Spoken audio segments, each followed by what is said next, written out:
আনন্দে যদি মনটা ভালো থাকে গোটা শরীরটা ভালো থাকবে, তাই আমি মনে করি।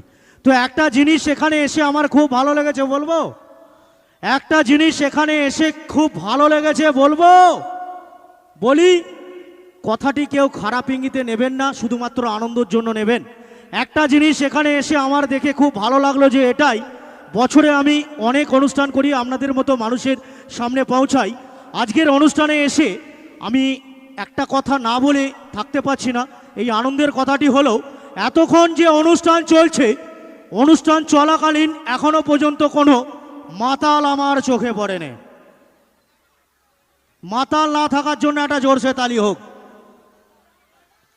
বুঝলেন দিদি, এই প্রথম একটা পরিবেশ দেখলাম যেখানে কোনো মাতাল নেই, মানে রঙিন গ্লাসে ঠোকাঠোকি নেই। তাই তো দাদা, তাই তো? কি বাত! তাই নিজেদের জন্য একটা জোরসে তালি হোক।